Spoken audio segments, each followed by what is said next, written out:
afternoon. The manager and Victor Lindelof are here to take your questions on the game. If you'd like to put your hand up. Hi, Ole. What do you think it'll take to overcome a 2-0 deficit? And would that be one of the greatest achievements that United have done in Europe? It's a difficult task, but we can do it. We need the first goal, and we need to stay in the game until, if there's half an hour left and there's only one goal in it, anything can happen. But we need a good plan. It needs to be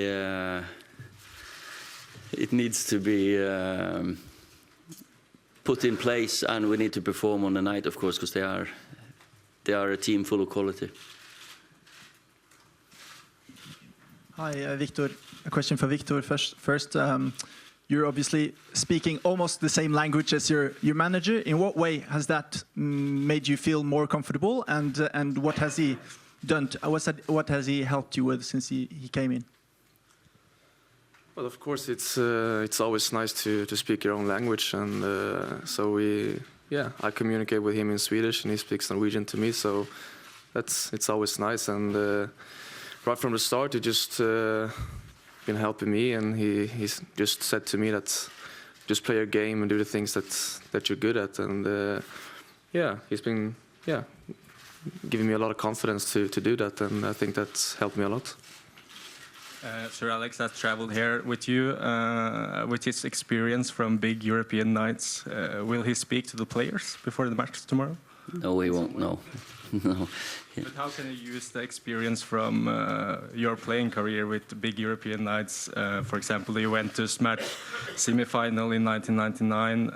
How can you use that type of experiences to the players before the match? Of course, everyone knows that we can do it. We've done it, and the results in the Champions League the last few years as well have been, I don't want to call them strange, but they've been like last year, Juventus lost 3-0 at home against Real Madrid. Then suddenly they were 3-0 up after 90 minutes against Madrid away. The year before that, PSG against Barcelona. We all remember those results. So there's so many examples of teams that can change results like this. Us as a club, we've done it so many times. The players have been fantastic away from home. We've beaten Chelsea, Arsenal, Tottenham, which have given us belief that we can do this as well. Ole Gunnar. Where are we now? Here. Yeah, there you are. Sorry. You have played in the Parc des Princes in 1995 with Molde. What are your memories of this special game, of the atmosphere at the stadium at this very time? We were without the chance, really. We lost at home. I remember more my game at Ullevål than I scored against PSG, so that's one of my good memories. They were a good team back then as well, but the way they've developed has been fantastic. Hi, Ole, down here. I'm aware I've asked you team use questions, I think, constantly over the last couple of weeks, but firstly, Alexis, and secondly, you've got to make history to win tomorrow night. Does that sense of making history appeal to you and the players? Yeah, of course. You know, when, call it, no one believes in you, there's always that little bit of character in yourself that we have to show ourselves. Making history is not really the motivation. Motivation is going through. I think these players, they're not used to losing. Not happy with the way we lost the home game, of course, but we know at our best we can match them. Yeah, it looks like he might be out for. It was a bad knee injury, so if it's 4 weeks or 6 weeks, hopefully he'll recover quickly. Oui, bonjour. Une question en français. Yeah. Ici, à votre gauche. Do I have to put this one on now? Le président du Paris St Germain, Nasser Al-Khelaifi, a récemment indiqué que Kylian Mbappé était une légende du PSG. Quel regard portez-vous sur Kylian Mbappé? Est-ce qu'il est ou est-ce qu'il va devenir une légende du foot mondial? Merci. Well, he has already started his career fantastically. He's a young boy, and it'll be interesting to watch the rest of his career. But hopefully tomorrow we can stop him here. He's lightning. In the World Cup, it was fantastic to watch him. So, but hopefully tomorrow it'll be down to Victor and our boys to stop him. Hi, Ole. Obviously, you've got 10 absentees. How much of a challenge is that going to be tomorrow? And can you tell us a little bit about Brandon? A lot of us won't have been aware of him particularly. No, it's just one of those situations that you that we've come into, that we've lost a few players. We'll cope with that. We'll have a good team out there. We didn't lose any the last game, so Alexis was the one that we struggled to get fit for now. Brandon, fullback, who can play both sides, quick. It's the first time he travels with us. He didn't expect to come. But that's part of being here. That suddenly you're called upon. That's why you're in the academy. We believe in you, and suddenly you have to step up. That's why we've got good coaches for them to make them ready. Hi, Ole. Hi. You obviously know the club inside out, but after these 3 months, how well do you feel you know the players, both in terms of their character and in terms of what they bring to the pitch? I learn more and more about them. Of course, when you win games, you learn things. When you lose games, you learn different things. Speak to them individually. You sit. We want to just develop our relationship. I want to help the club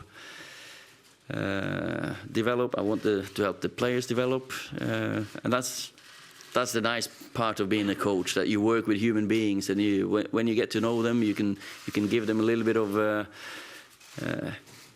that insight that I've had throughout my career that I wish I knew 30 years ago.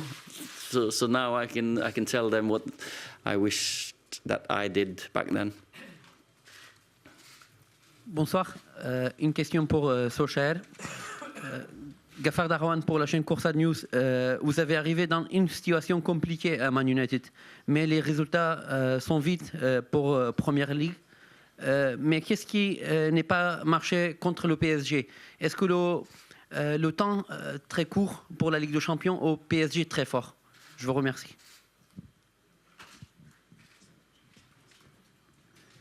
Well, when you concede a set piece, that's always disappointing. And the next 10 minutes were the biggest problem that we had. We opened ourselves up too much to get that equaliser, and we know their qualities on the counter-attack. And I've got to say that 10-minute period, they looked like they were going to score every time they had the ball. We settled down again after 2-0, but it was too late then. Hi, Ole. 3 years ago, Marcus Rashford came from nowhere and was put into the team sort of unannounced. You've brought a lot of youngsters with you this time. Can they kind of draw inspiration on that kind of feat that he achieved that night? I think every young player who plays at this club is dreaming about coming on and having the impact that Rash has had. There's been so many examples of that, and that's the belief they must have to make it. And tomorrow night might be a chance for some of the young ones. Oui, par là. Bonjour, Julien Froment de la Radio Europe 1 en face de vous. Vous avez énormément d'absents, quasiment 10 joueurs. Vous avez perdu 2-0 le match aller. Est-ce que ça ne ressemblerait pas à une mission impossible pour Manchester United demain soir au Parc des Princes? Merci. Never mission impossible. Of course, more difficult, but as I said here earlier, we've got to get the first goal, then anything can happen. Football is it's a technical and tactical game, but it's also a mental game. Suddenly, goals always change games.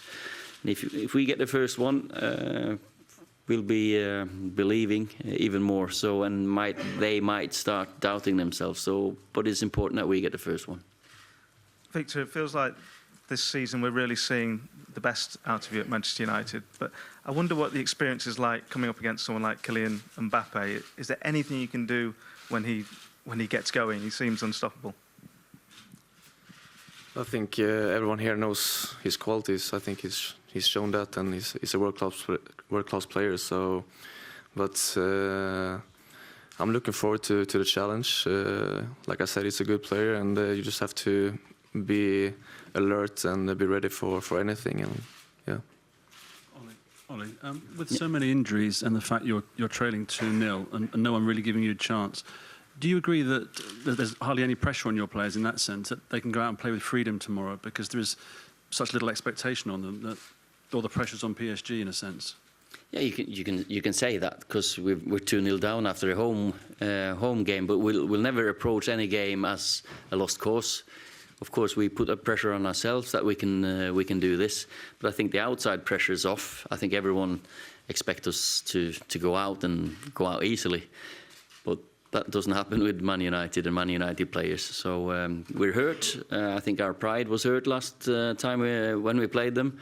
So we're going to see players that are going to give their all. And if we get 9 or 10 at least playing up to the top standards, we got a good chance. We can carry 1 or 2 maybe.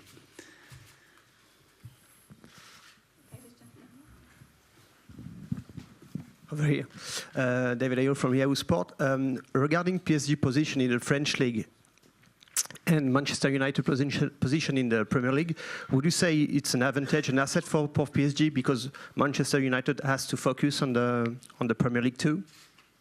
No, tomorrow's doesn't concern the league position at all. Of course, we've been focused on our games in the league. They've been able to. They won the league already. So, but then again, we are playing good football. You have to be focused, concentrated all the time. We got players who are playing. They're at the top of the form. I think the form has improved all along in the season, and hopefully we can put that together tomorrow night with 10, 11 players really hitting form, and they can, if they relax, and let's hope they underperform. Okay, last 2 questions, one there and one over there. Hi, Ollie. Following the defeat to PSG, was that the unhappiest you've been with your players after that game? Because you felt maybe they let themselves down? I've got to say I was disappointed, yeah. Unhappy is not a word, but I was disappointed. I thought, at half-time, 0-0, with the injuries we had, we spoke about still keeping a clean sheet, because that's going to be important and vital. Then I was disappointed in the way we conceded the goals. Should not be conceding set pieces easily as we did, and the next 10 minutes where we looked all over the place. So, but the reaction has been really good after. We went to Chelsea, won that game. We not conceded against them. We didn't concede against Liverpool, so we know we're capable of keeping clean sheets. Okay, last question. Bonjour. Quand vous avez revu le match contre le match aller, est-ce que vous avez analysé les erreurs que vous avez faites et qu'il ne faudra pas refaire demain? Est-ce que c'est juste cette histoire de concentration là pendant ces 10 minutes ou est-ce qu'il y a d'autres choses qu'il va falloir éviter? Yeah, we do analyze games, and of course it's easy in hindsight. It's the easiest thing in the world to sit in the stands and sit and analyze a game of football after. We should have done this, we should have done that. In the heat of the moment, we made a couple of mistakes, and at this level, when you make small mistakes, you get punished because you play against top class players. Sometimes you get away with it in the Premier League.